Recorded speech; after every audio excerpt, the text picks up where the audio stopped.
Before we dive into today's episode, I have something for you. Head to nancypanuccio.com/guide to download my free answer guide for first-time writers. In it, I'm answering the 10 questions I hear most when writers feel stuck. How do I stop second-guessing everything? How much backstory do I actually need? What do I do when my draft is a mess? You'll get honest answers and practical next steps for each question. That's nancypanuccio.com/guide. Okay, let's get into today's episode. The transformation should be visible in behavior changes, choice patterns, what they can't do at the beginning but can do by the end, what they're willing to do by the end, even though it still costs them. So you want to ask, does each character have a specific belief pattern that actively fights against the relationship?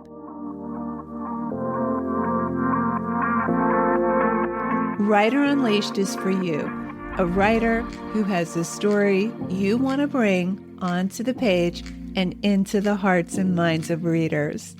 I'm Nancy Panuccio, writer, editor, and book coach. Each week, we'll explore techniques, mindsets, and inspiration for writing stories readers can't put down. Thanks for spending some time with me today. Now, let's begin.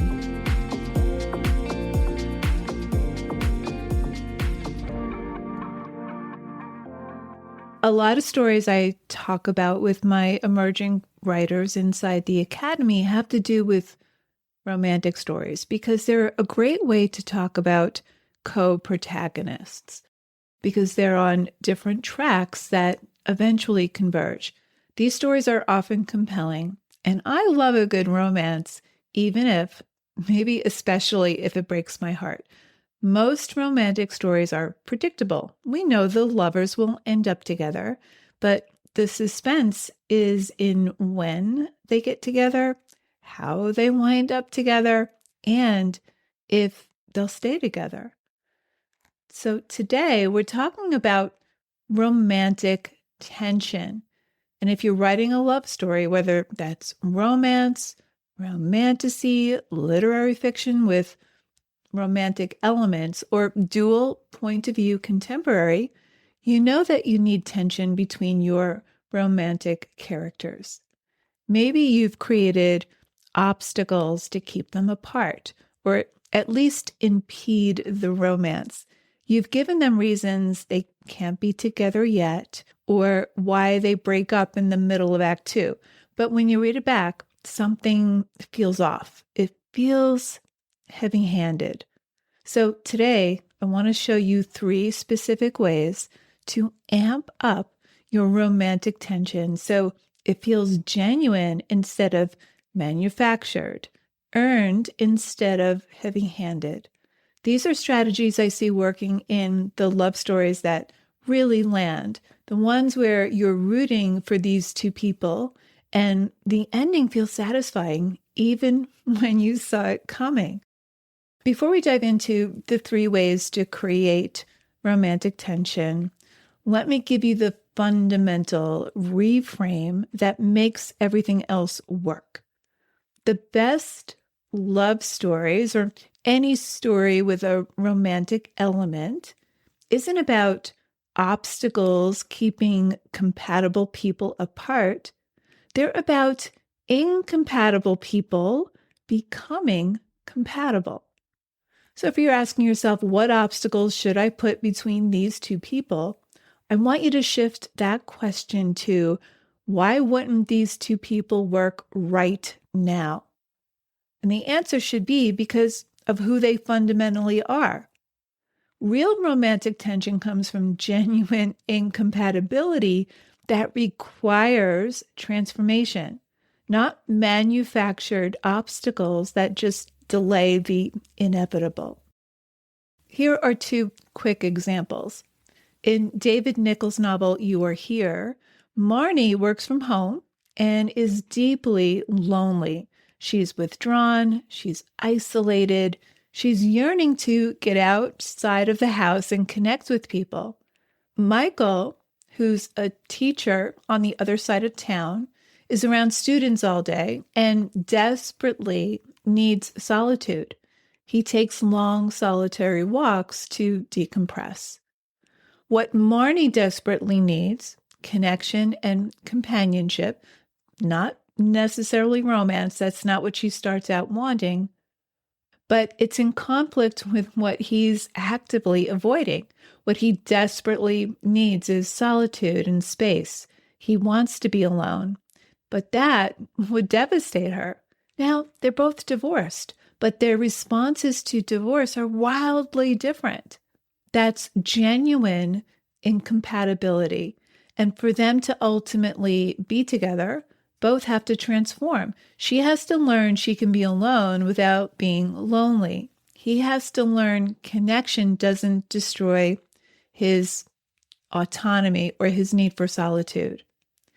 In his other novel, One Day, Dexter and Emma are absolute opposites. They're greatest friends, but romantically, Dexter's used to women fawning over him. He's a rich kid. Emma is from Leeds. She's not as privileged or even as pretty as the kind of girls Dex is used to. Emma is more intellectual, and she challenges Dex intellectually. He's not used to that. Now, you would never picture them together, and yet as they both mature, eventually they wind up together. So here are my tips. Tip number 1, build incompatibility into who these characters are. The first way to amp up romantic tension is to create incompatibility that lives inside your characters, not in the circumstances around them. Sure, the circumstances can add to it, and they should, but they grow out of how these two people are different. What this means is instead of creating external barriers, he has a girlfriend, they work together, they live in different parts of the world, there's a job opportunity in another city. You build the incompatibility into their fundamental needs, values, and patterns.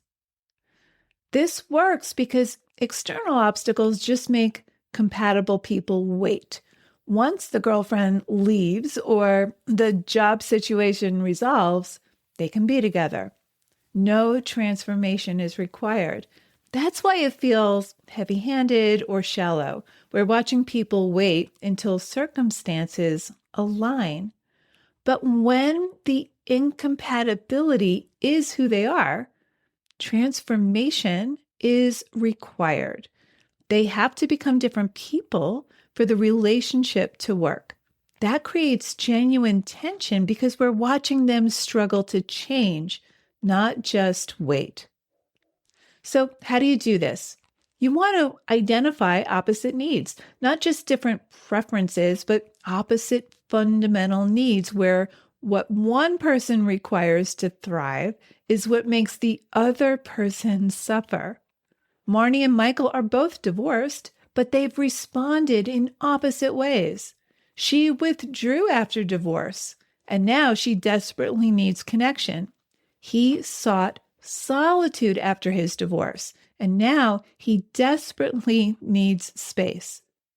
A relationship together means that she has to learn to be alone without being lonely, so she has to confront her fear. And he has to learn connection doesn't destroy solitude, so he has to confront his need for control. Both have to become different people. So you want to build incompatibility into their current lives. Not backstory, not trauma, their lives right now. Their lives right now do not fit together. So ask yourself, if all external obstacles disappear tomorrow, would these two people actually work together as they currently are? If yes, you don't have incompatibility yet, just circumstances. If no, you're on the right track. And can you name what each character needs to thrive? And is that what makes the other person suffer? If one person's oxygen is the other's poison, you have real tension.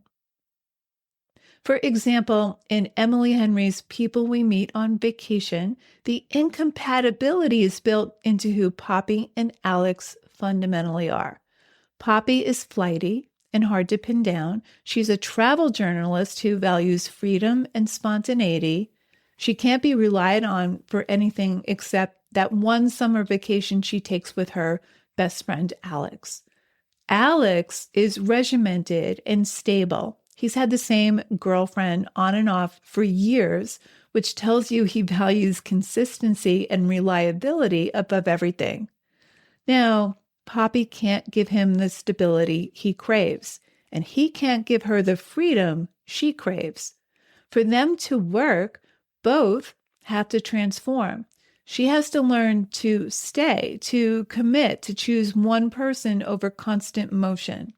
He has to learn to risk, to choose passion over safety, to break his regimented life. That's incompatibility built into who they are.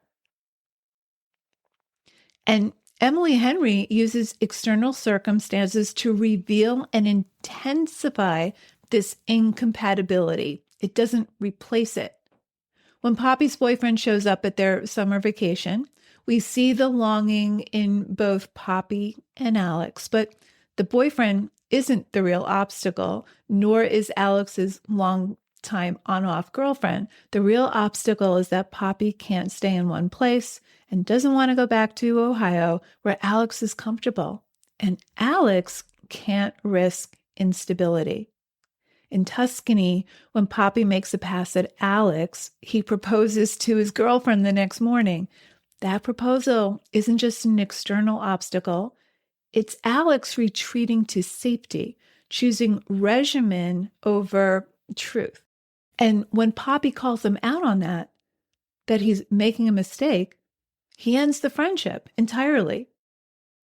So that's both of them living out their incompatibility. She's challenging him to break free, but she can't stay to see it through, and he's choosing control and clean endings over vulnerability. The circumstances serve the character-based incompatibility. They don't replace it. Okay, number 2, connects them through transformation, not shared pain. The second way to amp up romantic tension is to make the connection about who they're becoming together, not about shared trauma they've experienced. A lot of writers reach for tragic backstories to create connection or tension. One lost a sibling in a drowning, for example, the other experienced parental abuse, or both went through a difficult divorce. And the bond is we understand each other's pain, but that's therapeutic. It's not transformative. It's backward looking. It creates comfort, not challenge. Here's why transformation creates better tension. Because the best romantic connections aren't about finding someone who understands your past or who's perfect for you. They're about finding someone who challenges you to become different in your future. When characters connect through shared pain, the relationship is about witnessing each other's suffering. When they connect through transformation, the relationship is about becoming better and different people because of each other. Now, if you do use trauma, show how it shaped them differently. For example, in One Day, we see much more of Dex's trauma. We watch his mother slowly die of cancer, and this results in him becoming so self-destructive that his friendship with Emma ultimately ends for a few years. We never get any family background about Emma. We don't see any trauma from her. Dex's trauma does get in the way, and we feel heartbroken when Emma dies years later after they finally become lovers. So don't make them bond over trauma. Even if they both share a history of trauma, make their responses to the trauma opposite, creating present-day incompatibility. You Are Here does this brilliantly. Both Marnie and Michael are divorced, but Marnie responded by withdrawing. She works from home, she's isolated, and she desperately craves connection now. Michael responded by seeking solitude. He's around students and teachers all day, and he desperately needs space now. Same trauma, opposite responses. But the book doesn't delve into their divorces in great depth. They bring that to the surface. So that creates incompatibility now, not just shared understanding of then. Another example, we both lost siblings young, so we understand each other's grief. So that's just comfort and understanding, but it's a weak link. What's stronger is her sibling's death made her live every moment and take reckless risks because life is short. His sibling's death made him hypervigilant and protective because he knows how quickly people can be taken. So maybe they're drawn to each other because they recognize the same wound, but their responses are incompatible. She challenges his caution, and he challenges her recklessness. So connection and incompatibility and transformation has potential. Or, better yet, skip the backstory entirely. People we meet on vacation doesn't explain why Poppy is flighty or why Alex is regimented through trauma. We learn early that his mother died when he was young, but the story doesn't fixate on that or use it to explain why he needs predictability. They just are these people, and those current patterns don't fit together. Their current worldviews are incompatible. That's enough. So instead, connect them through what they see in each other. The attraction should be, you have what I need to become, or you challenge me to be different, not you understand my pain. So you want to ask, is the connection about shared past or about who they're becoming? Shared past is backward looking. It's therapeutic. Who they're becoming is forward looking. It's transformative. You also want to ask, do they make each other more of who they already are or challenge each other to become different? More of the same is comfort, not growth. Different is transformation. Okay, tip number 3. Make transformation hard won through struggle. You don't want to declare it through this realization. The third way to amp up romantic tension is to earn the transformation through repeated struggle against internal resistance, not just declare it through insight or conversation with someone else.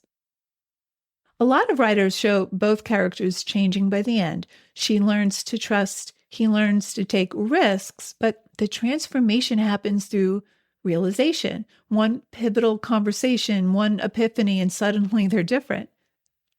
It's like they're saying, I realize now I was afraid of commitment, but you've shown me I can trust. I've been playing it safe. I'm ready to take risks now.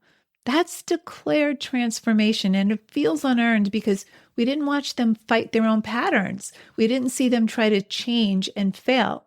We didn't see the cost. And here's why hard-won transformation creates tension.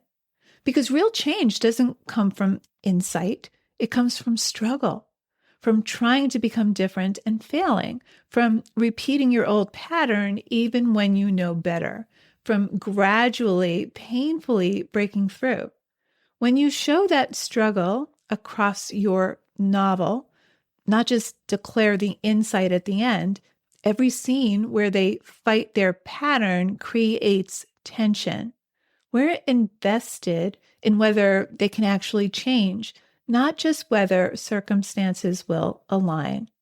So you want to give each character specific internal resistance, not just fear, but a belief system that makes change feel dangerous. Poppy doesn't just need to stop running. She believes that staying equals being trapped, and that equals losing herself. It's like a death of who she is. Alex doesn't just need to take a chance. He believes that risk equals chaos, and that equals loss of control and everything falling apart. These beliefs drive their behavior. They repeat their patterns compulsively, even when they know it's hurting them. So you want to show them trying to change and failing. In People We Meet on Vacation, Poppy tries to break her pattern in Tuscany. She makes a pass at Alex, trying to reach for what she wants instead of running. It backfires spectacularly. He proposes to his girlfriend the very next morning. Then she tells him he's making a mistake, trying to save him from choosing safety over his dreams. And then he ends the friendship entirely and tells her this is the last time we'll see each other. So she's lost everything. Her attempt to transform too early without having actually done the internal work destroys what she values most. That's not one realization that fixes her. That's failure. That's consequence. That's the plot forcing her to confront that running isn't actually protecting her. It's destroying what she loves. And for Alex, well, he doesn't just realize he needs to take risks. When Poppy makes that pass, he retreats to safety. He proposes to his girlfriend. When she challenges him, he chooses control. He ends the friendship cleanly, even when the safe choices make him stuck in Ohio, stuck in the wrong relationship, which never sees the wedding, by the way. But he finds it hard to break the pattern. It takes losing Poppy entirely to force a confrontation. And then he has to actually do the hard thing, break off the engagement, leave Ohio, pursue what he really wants. That's transformation through action and struggle, not through insight. So you want to make the transformation cost something.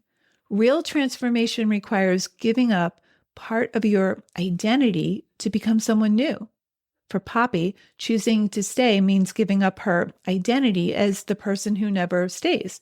That's a death of who she's been. For Alex, choosing risk means giving up his identity as the person who keeps everything controlled and safe. That's terrifying for him. So both have to sacrifice who they've been to become who they need to be so that they can be together. So you want to show the transformation gradually across the book. Not one scene where everything changes, but repeated attempts, repeated failures, gradual progress with lots of setbacks. The transformation should be visible in behavior changes, choice patterns, what they can't do at the beginning, but can do by the end, what they're willing to do by the end, even though it still costs them.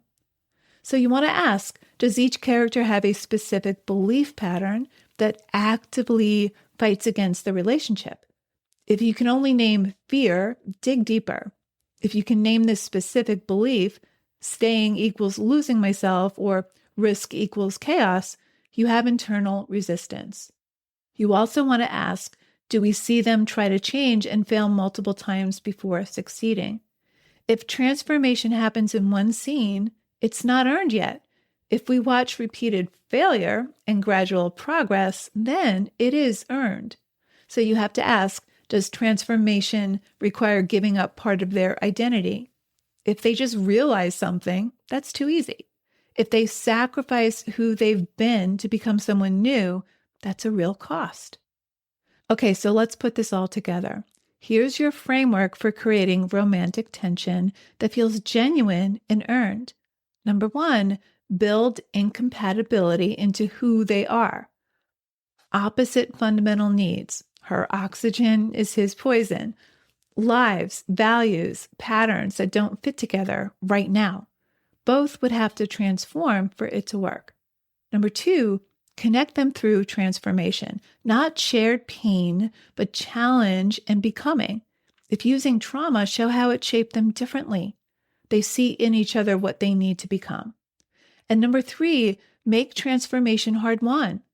Specific internal resistance, beliefs, patterns, identity. Show them trying to change, failing, and trying again.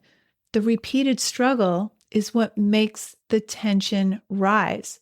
And what's the cost? What parts of themselves do they have to give up? What parts of themselves, of who they've been, do they need to give up to become someone new? When you do all three, the romantic tension comes from watching two incompatible people fight their own patterns, struggle to become different, and transform enough to meet each other. So there you have it.